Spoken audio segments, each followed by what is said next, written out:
السلام عليكم ورحمة الله وبركاته. ازيكم عاملين ايه؟ يا رب تكونوا بخير. معاكم نعمة الصديق.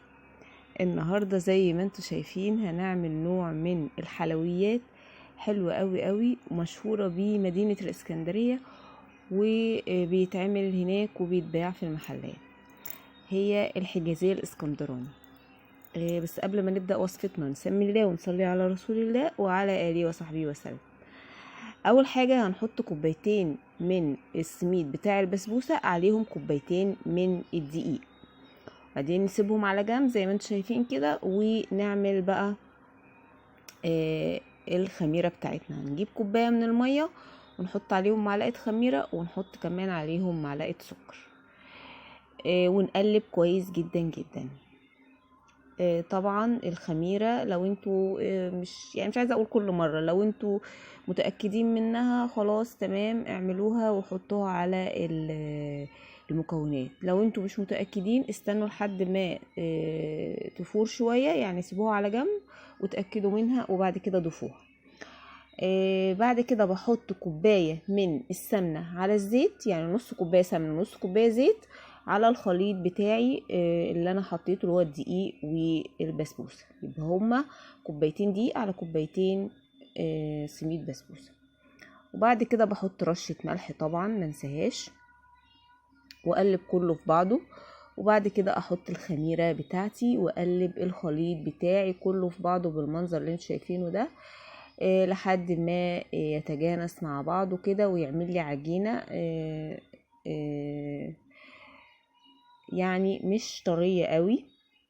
واحط عليهم نص كوباية من السكر واقلبهم كويس قوي قوي زي ما انتوا شايفين بالمنظر ده.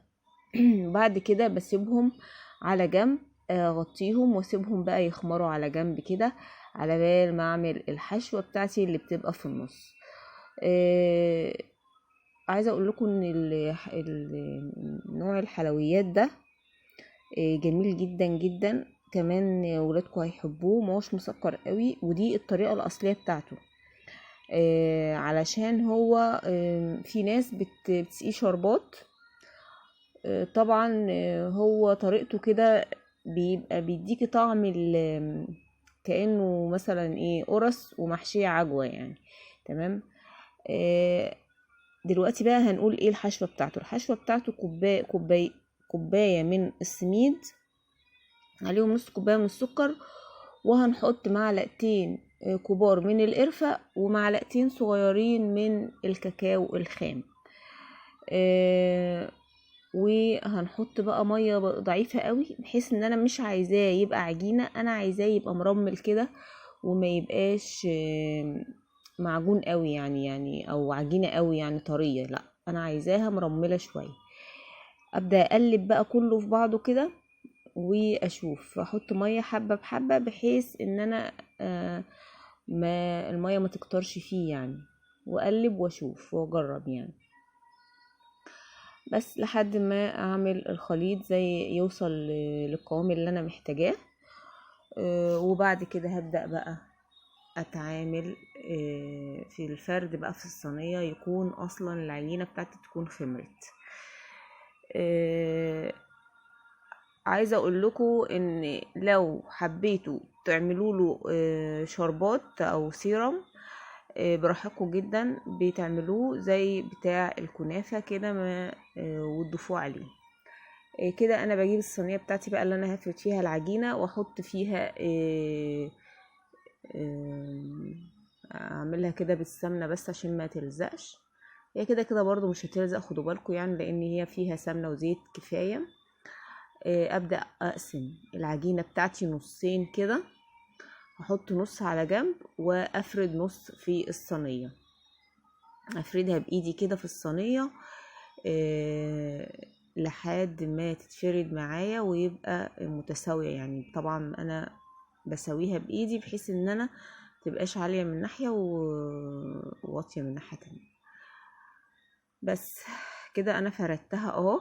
ابدأ بقى اشوف الحشوة بتاعتي اللي انا عاملاها بالسكر والقرفة وكده، وابدأ احطها. برضو هعمل ايه، انا بقى ايه، جبت صينية اصغر من دي شوية وابدا افرد عليها الحشوه بتاعتي دي، بحيث ان انا ما اضغطش.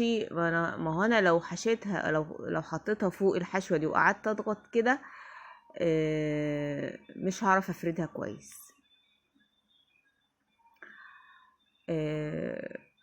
فانا هجيبها احطها على صينيه وبعدين اقلبها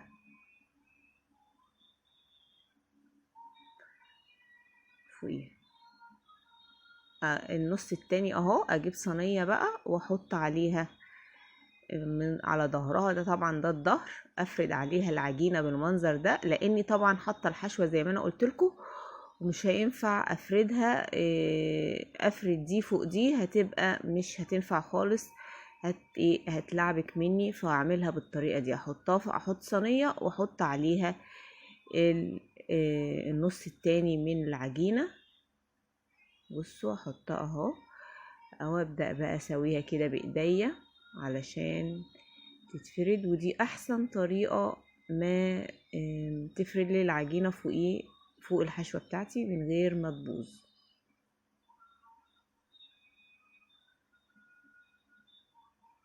بس كده.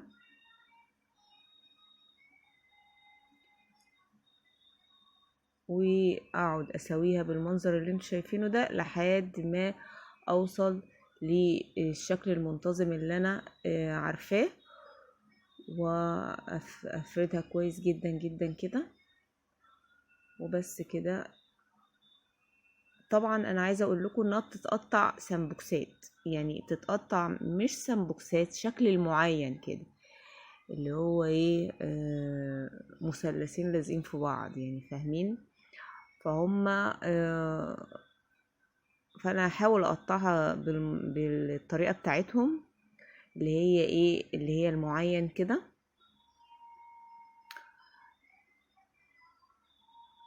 اهو. بصوا هحاول يعني، بس طبعا انا عندي استجماتيزم، يعني الخطوط عندي بتخش في بعضها فهتلخبط شوية. مش مشكلة، انتوا بقى قطعوها مربعات صغيرة، قطعوها معين زي ما انا بقول لكم كده، قطعوها براحتكم يعني فاهمين. المهم انها تتقطع بالشكل اللي انا بقول لكم عليه. بعد ما اقطعها كده قبل ما ادخلها الفرن، ابدا ادخلها الفرن. انا بقطعها كده ليه؟ عشان لما تخرج من الفرن اعيد بقى انا على التقطيعه دي، تبقى سهله معايا. طبعا زي ما قلت لكم انها بتتعمل كده وبس. لكن عايزين تعملوا لها شربات وتسقوها بيه، تمام جدا برضو، زي ما يعجبكم. يعني هي كده انا حطيتها في الفرن بعد تلت ساعة بالظبط خلصت. هتبدأوا تطلعوها، او نص ساعة بالكتير يعني حسب الفرن بتاعكم.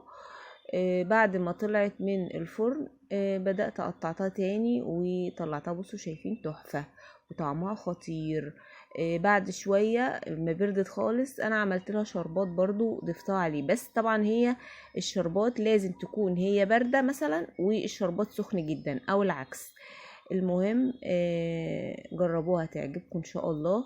طريقة جديدة ومختلفة، مشهورة جدا في اسكندرية. يا رب تعجبكم الطريقة.